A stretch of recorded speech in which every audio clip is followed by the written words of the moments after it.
راديو إرنا راديو إرنا كاب كتما باريس محلالة في إرتوران غازت إنياتا زدالو نتا راديو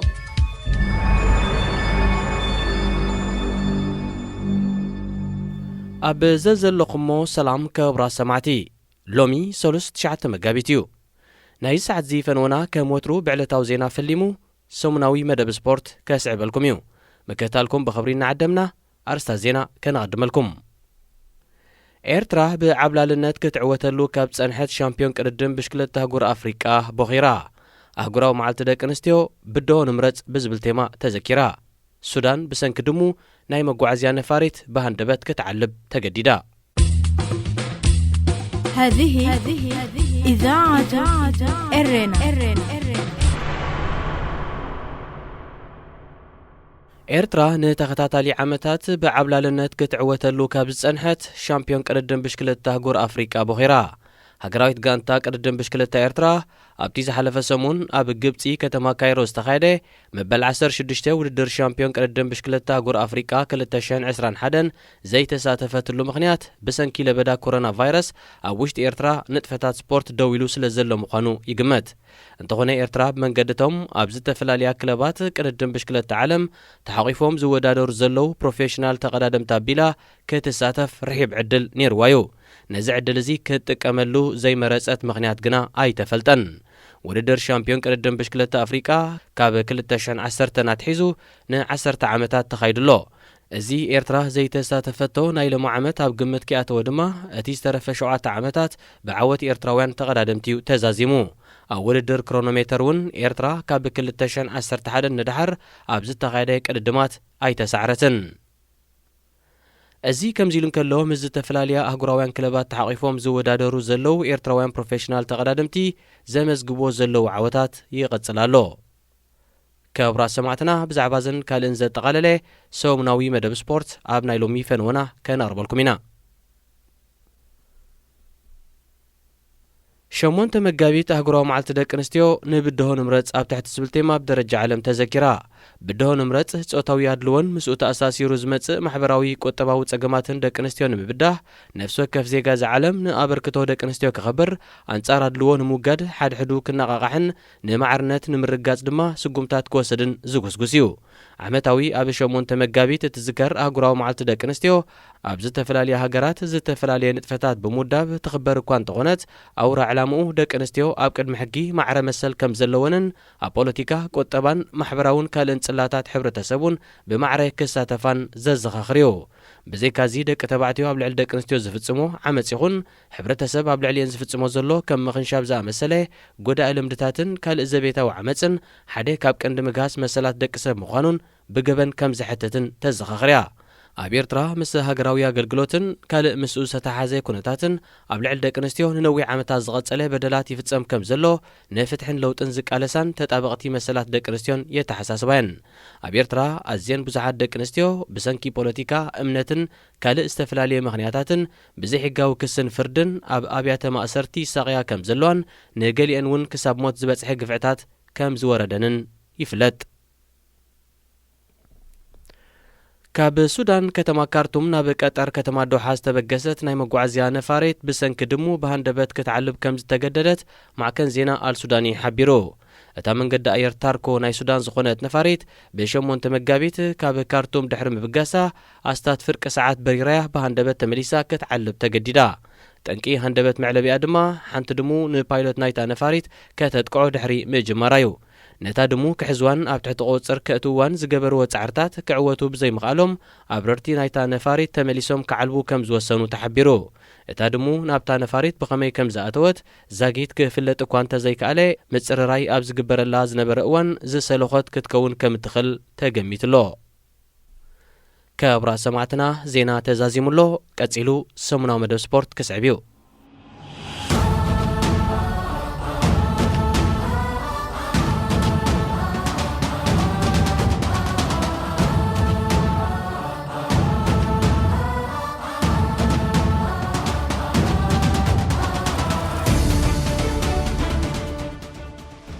سلام كما يتغنيو زخبركم من زخبركن نافكار سبورت ንሎሚ 3 መጋቢት 2021 ዘዳለናዮ ሰሙናዊ መደብ ስፖርት ሒዝና ኣብ ሰዓትና ደበኺልና ኣለና።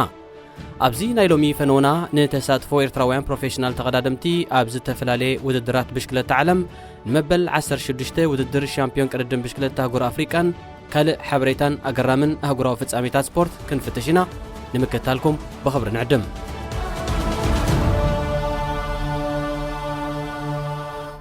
ኣብ ናይ ዝሓለፈ ሰሉስ መደብና መደበር ቴሌቪዥን ዩሮስፖርት ንሬምኮ ኤቨኒፖይል ዝረትዐ ልዑል ተውህቦ ዘሎ ንኡስ ተቐዳዳማይ ቢንያም ግርማይ መኒዩ ኣብ ትሕቲ ዝብል ኣርእስቲ ኣብ ወግዓዊ መርበብ ሓበሬታ ንዘቕረበቶ ንኤርትራዊ ተቐዳዳማይ ፈረንሳይት ክለብ ዴልኮ ቢንያም ግርማይ ዝዳሃሰሰ ሰፊሕ ዓንቀጽ ጸሚቕና ኣቕሪብናልኩም ከም ዝነበርና ዝዝከር እዩ።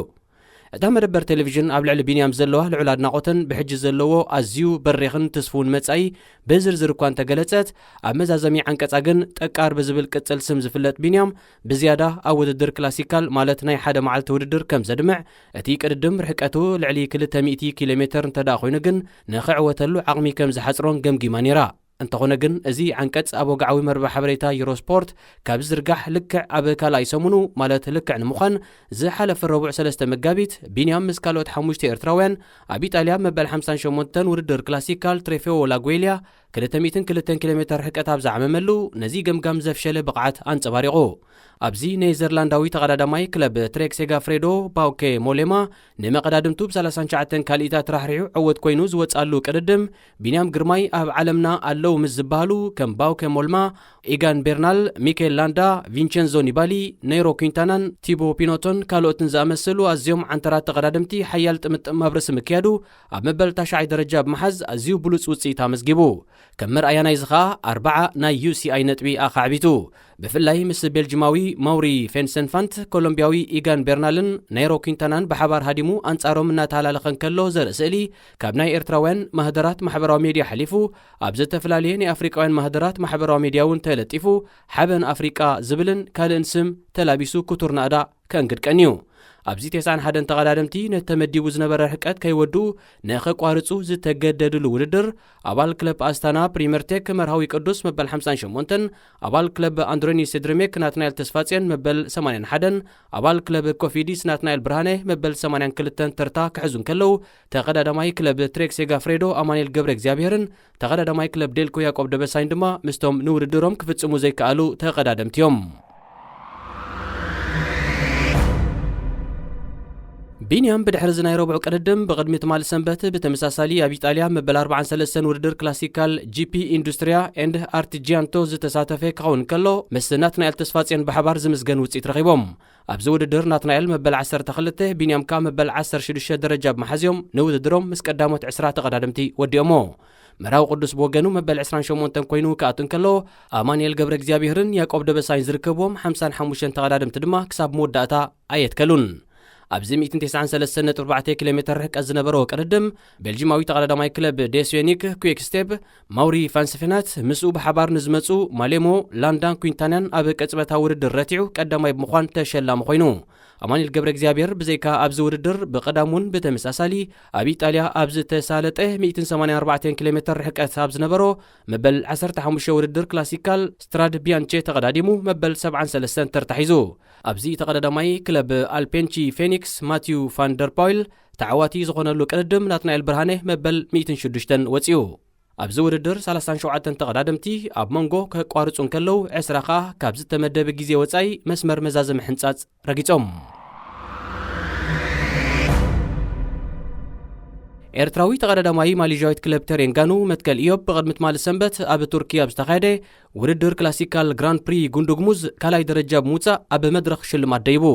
ኣብዚ ተቐዳደምቲ 104.5 ኪሎ ሜትር ዝተጓዓዝሉ ውድድር ወዲ ጋንቱ ንመትከል ኮሎምቢያዊ ካርሎስ ኩንታሮ ቀድሚ መወዳድርቱ ኣብ ሕንጻጽ ዓወት በፂሑ። መትከል ብቐዳሙን ኣብ ቱርኪ 154.7 ኪሎ ሜትር ኣብ ዝዓመመ ውድድር ክላሲካል ግራንድ ፕሪ ሜዲተራንያን ኣብ ዝተሳተፈሉ ካብ ተዓዋቲ ቱርካዊ ተቐዳማይ ክለብ ሳልካ ሳኖርያ ኦኑር ባልካን ብግዜ ከይድሓረ መበል 26 ኮይኑ ብሓባር ምስ ዓባይ ጉጅለ ንቅድድሙ ፈጺሙ። ሃገራዊት ጋንታ ኤርትራ ዝበኽረትሉ መበል 16 ውድድር ሻምፒዮን ቅድድም ብሽክለታ ኣህጉር ኣፍሪቃ 2021 ብዓብላልነት ሃገራዊት ጋንታ ደቡብ ኣፍሪቃ ዝሓለፈ ቀዳም ተፈጺሙ።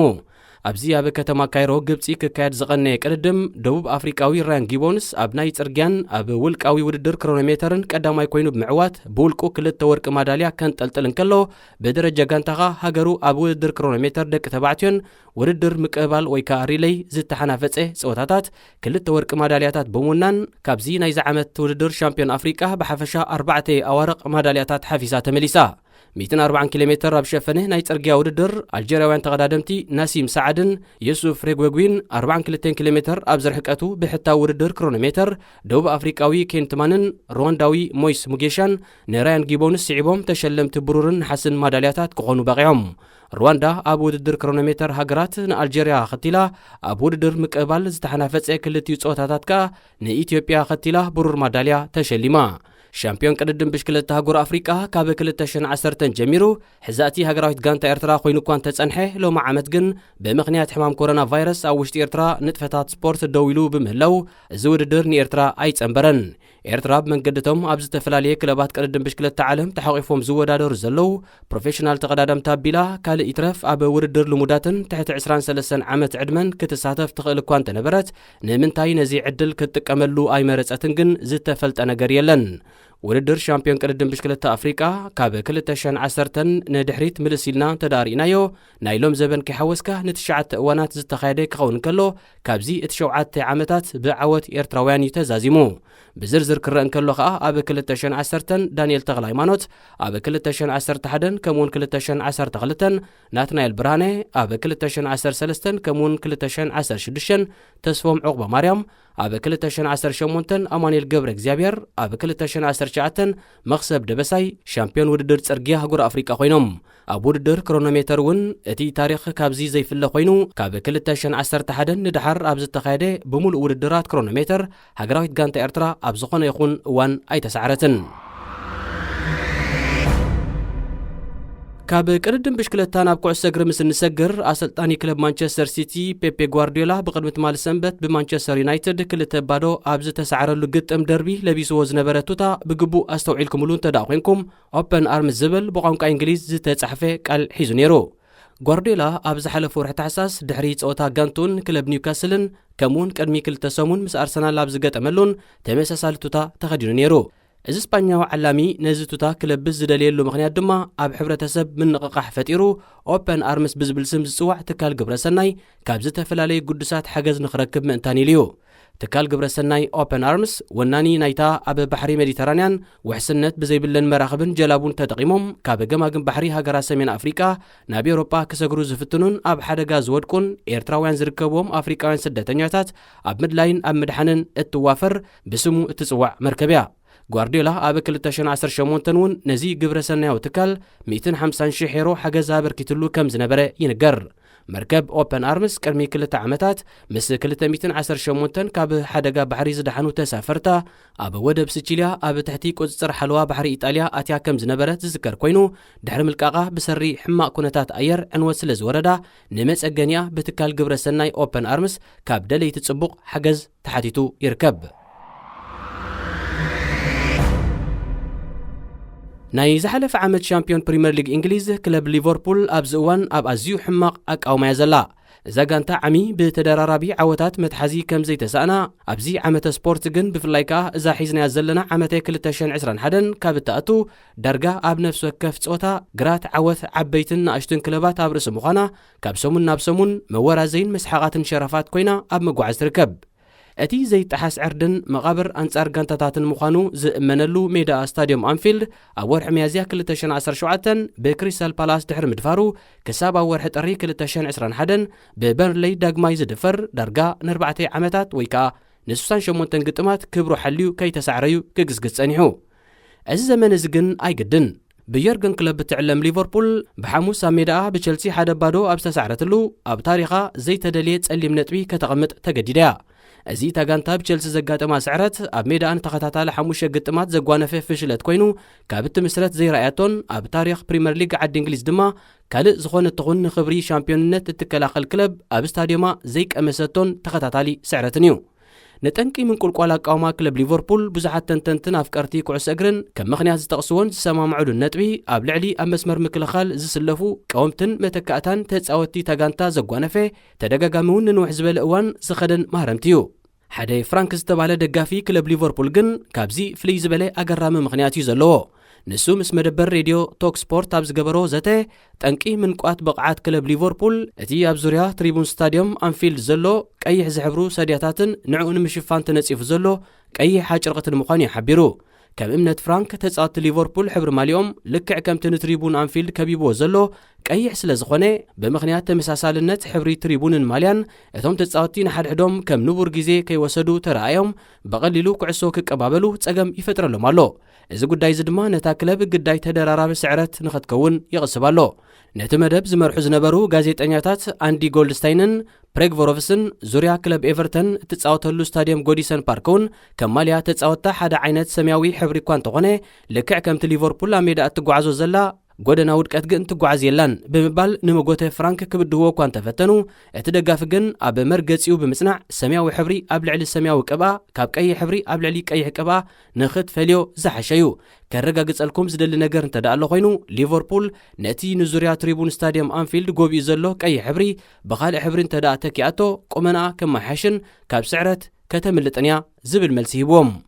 بدحر زي شمون تدقائق زوا سدزته ليفربول بقدمة مال سنبت مس فولهام زقدمت كتكون كلا ابتو زرياو بقي حبري استخببه ميدا شارشاي تختاتالت صواء سعرت جليتا اتا غانتا نمخري فرانك سميعان تتخون من البات دو كاب سعرت مدحنت نيرا ازفت سامي اسلطاني كلب مانشستر يونايتد زنبره سر أليكس فرغسون اب 1996 عام تمرت نزفت سمو تكبر ززخاخره كستت كوينو غريبو أبزيز تتغسى أوان فرغسون غانتو أنصار ساوزامبتون قديمة سلسته ببادو تمريحان عرفت مسوتت نتنك سعرت غانتو ناب حبر ماليو كيتسقعو فتينو نسو غانتو لبساتو زنبرت حبر ماليا حمخش تايبه منبارو تتساوتين حد حدهم بقبو أي رأيون يالو إيلو سلزأمنه اتا غانتا بدحر عرفتي سعدان سمياون حبري زلو ماليا لبسا كمتأتو جيرو أب كال أي كفال نايت صوتا مانشستر حنت قولو كواخ تركب انتقالت بساوزامبتون سلسته بحده كم مسعرقن عملت أتن أبز وان استفلالو يتساوتي بفلايكات سلمتي أب ميدا بز قبرو طفات بزن صبارقو تحت بقعت أب لعلي متساوتهم بزوردو قداتن كالو مخنياتاتن كموت سحركان ويكا عنص معصو زعينتو أب محبراو ميديا أدادات صرفي زلفان مفرحان يخونو كم زلو كحبر تصنيحيو أبز حلفة معلتا دما نايزي جونت زقودلو زي سنة مقبراوي صحفاوي متقعتي بعل ترازخوني نيزرلانداو تخلاخلاي كلب بيرنلي إريك بيترسيو كوينو غنيو زحلف قدام بيرنلي مس أرسنال حدا بحدي أب استفلالية اللو قتم تتساوتي أرسنال نيكولاس بيب ناب ميدا تغيرو نزاعتوه بيترس أوشتي كلي فتسوم كلح مقطعتي أشكيعو كحلف أبز فتنلو اتاقعسو نكالتم بيترس هاريما كم معلاف تعنكيسا منقونيا نزفت سامي أفار دقيمون غعزبو أب تتسوعلو إيد بيترس كاب نبور بوتا تزرقحانة تاقعسو كاب مسقار تخلكلا دأمبر كلت يوم تتساوتي أمنا تسقاقيعهم سلز نبرو بيترس نيدو ناب بوتا زمل سلو عدل أي نبورون بزبل مخنيات أرسنال فتسوم كلا عن خيتوها بوسينو أزفت سامي نويح كي كده نزوم كلت تتساوتي داقما يتسألوه ترخبو أقاتيمو بنيكولاس بيب بتري تاريما ناب قول التمرح زنبرت كعسو بالعلواي مونكوب أب أفدق معصو غانتو دويلو زنبره بيترس تاريما لعلواي عند لدات هاريما قول كام مخاندحنا دانيا فلما بيترس نتا كعسو بإيديو أو تيوا إلو سلز دمدمه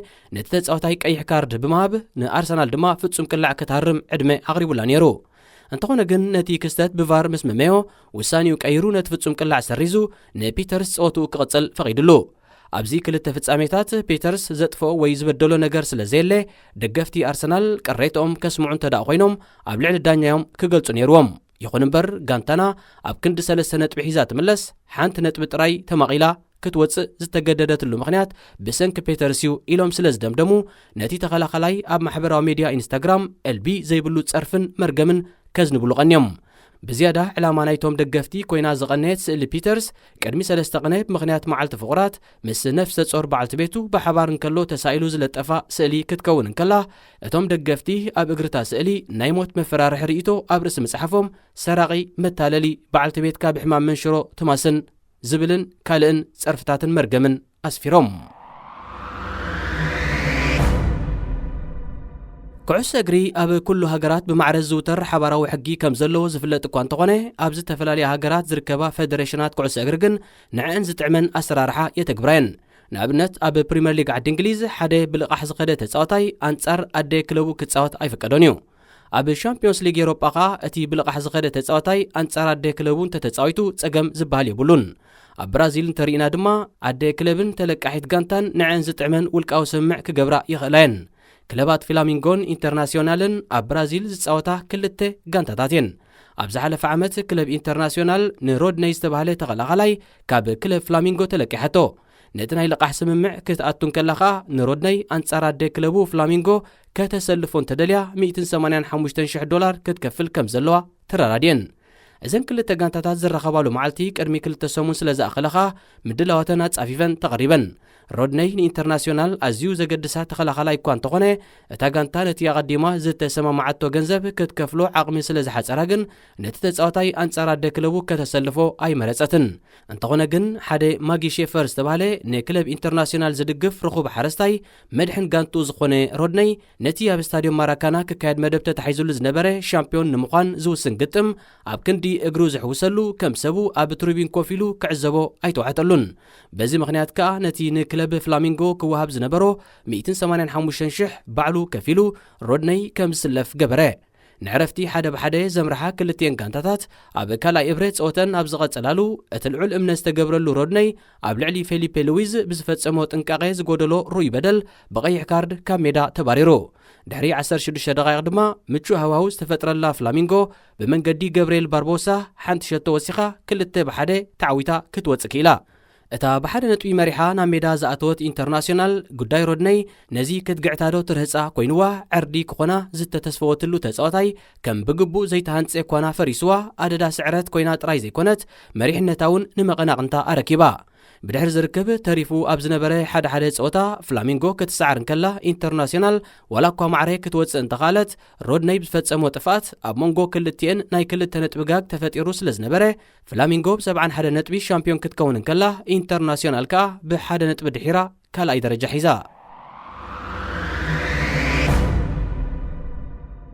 ናብ ግጥም ርብዒ ፍጻሜ ንምስጋር ዝካየድ ዘሎ ፀወታታት ኣውዲካ ምሕላፍ ሻምፒዮንስ ሊግ ኤውሮጳ ሎምን ጽባሕን ምሸት ክካየድ እዩ። በዚ ወፂ ዘሎ መደብ መሰረት ሎሚ ሰዓት 11 ምሸት ክለብ ቦሩሽያ ዶርትሞንድ ነታ ኣብ ቀዳማይ እግሪ 3-2 ዝቐፅዓታ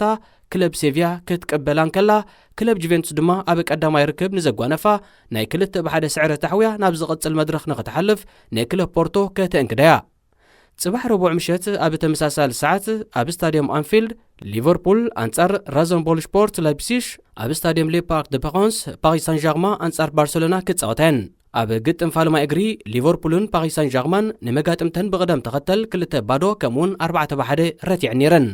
ኣብ ውድድር ሊግ ኤውሮጳ ዝሳተፋ ዘለዋ ክለባት ብወገነን ብተመሳሳሊ ናብ ርብዒ ፍጻሜ ንምብጻሕ ቀዳማይ እግሪ ግጥማተን ድሕሪ ጽባሕ ሓሙስ ምሸት ከሰላስላየን። በዚ መሰረት ሰዓት 8:55 ክለብ ኣያክስ አንጻር ያንግ ቦይስ፣ ዲናሞ ኬቭ አንጻር ቪላሪያል፣ ማንቸስተር ዩናይትድ አንጻር ኤሲ ሚላን፣ ስላቪያ ፕራግ አንጻር ሬንጀርስ፣ ሰዓት 11 ግራናዳ አንጻር ሞልዴ፣ ኦሎምፒያኮስ አንጻር አርሰናል፣ ሮማ አንጻር ሻክታር ዶኔስክ፣ ቶተናም አንጻር ዲናሞ ዛግሬብ ክጋጠማየን።